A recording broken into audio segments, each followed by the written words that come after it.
Hey, what's up, guys? It's Gun Thug here. I'm bringing you the first of a heavily anticipated series known as I don't.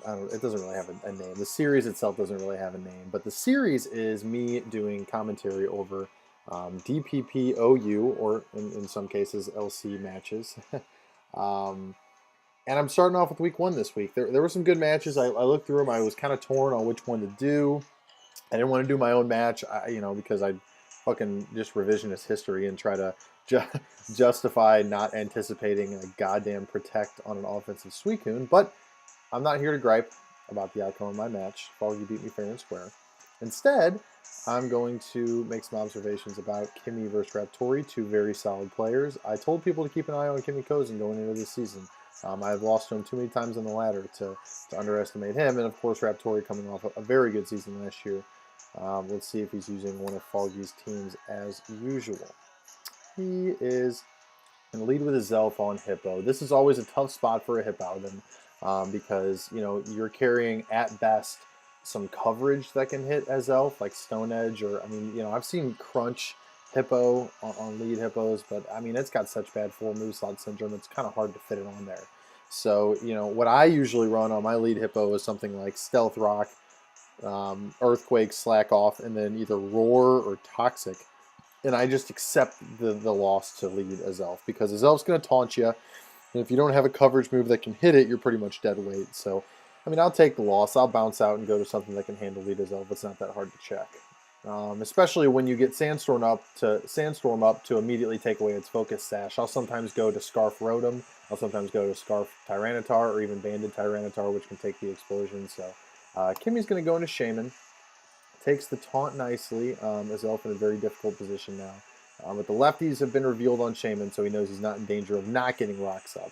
He drops the rocks, gets hit by a powerful Seed Flare, and now at this point, I think Shaman has got to be thinking to itself, as Elf has done its job. It kept rocks off the field. It put rocks on the field. It's going to explode.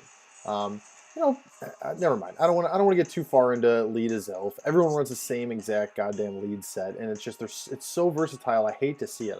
I want to see more variety out of lead as Elf because it has so much potential. But he does anticipate the explosion. He's going to go to Rotom. He's going to take that explosion. Not that big of a deal for Raptori. If you get something with the explosion, great. If you don't, the point is really just to keep momentum, which he will be able to do here if he was rocking some sort of Tyranitar, and he is. Okay. Unfortunately for Raptori, he did not happen to bring Scarf T-Tar this game, and Rotom gets the Wisp off, which severely reduces the damage of that Crunch. In fact, that's pretty impressive. This could be a pretty defensive Rotom because even a burned Tyranitar's Banded Crunch is going to do devastating damage to Rotom. So Raptor is going to take the burn. He's going to flop out to Empoleon. That is a probably anticipating a switch there, I would guess. Something like Hippo, because he had revealed that he was likely a choice set. You didn't see the lefties tick or anything like that, and he had locked into Crunch. So a lot of Rotoms, especially ones without recovery, like Rest, will take an opportunity to bounce out there, save a little health to maybe spin block later. And then go into something safe like Hippo. So good anticipation from Raptori. Doesn't necessarily pay off, but he's still facing a sleeping Rotom, which is always going to put you on your back heels as far as momentum goes. Kimmy's going to go to Shaman, and we see another prediction by Raptori here. Probably just trying to catch anything with T-Tar, anything that he can. He'll go ahead and eat the Stone Edge here, or the Seed Flare here. Words are tough, and he'll drop a relative, respectable Crunch. Shaman's going to utilize a tactic I enjoy, which is to go ahead and rest, and now all he has to do is switch out to keep that momentum.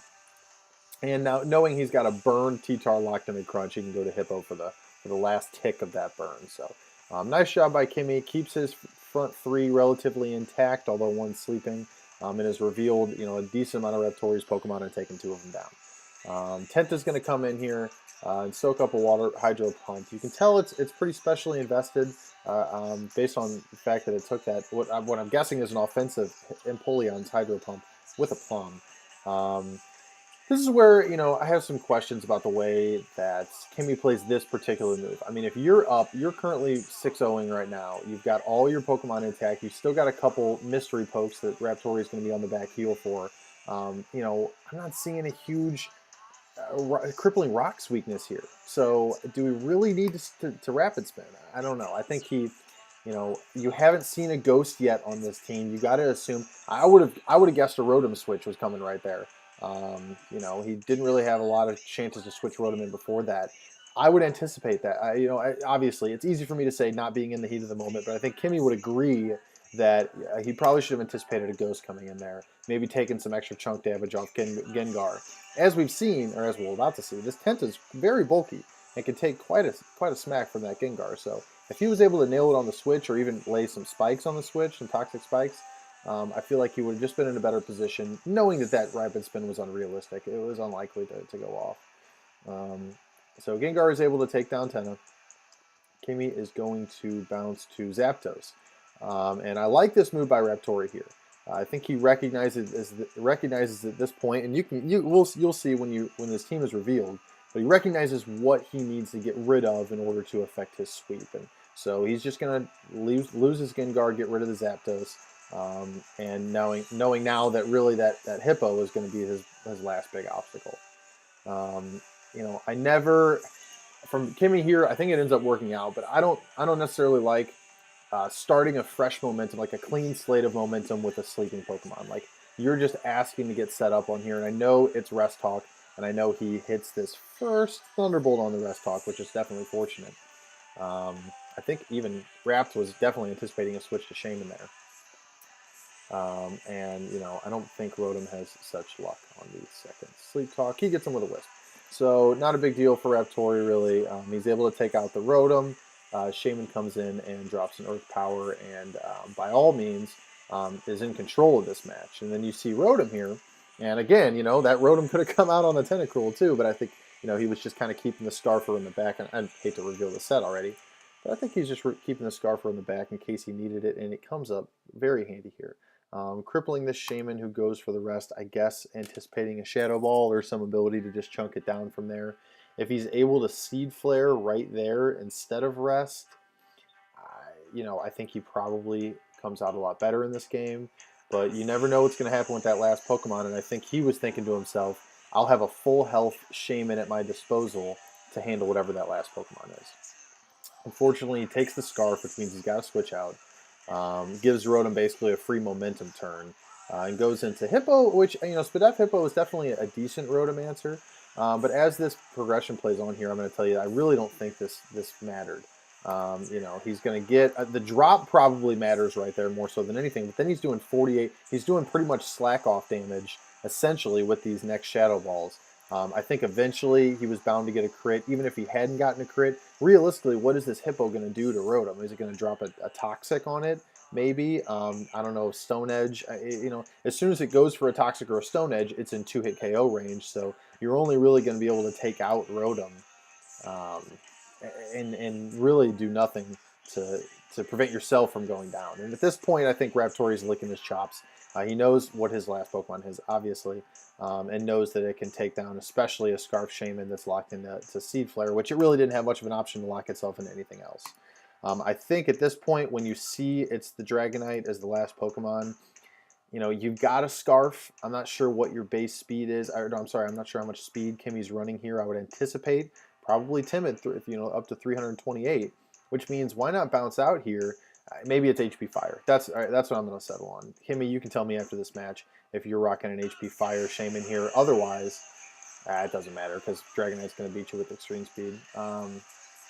So Dragonite's going to set up that Dragon Dance. Sizer comes in, which is just praying, please don't have a fire move. Please don't have a fire move. Gets off a very weak Bullet Punch on a very bulky Dragonite. And gets hit with that dreaded fire move. And then from this point, Dragonite just has to finish off the sweep. So solid game, Raptori. It just goes to show that in DPP the game's never over. I thought that Kimmy had the run, had the momentum early in this match, and I think Raptori was setting up for this Dragonite sweep the whole time, which is the sign of a good Gen 4 player. So hope you liked it. This one was kind of short, so I think that's probably a good thing. I will come back next week with another match, but until then, take it easy, guys.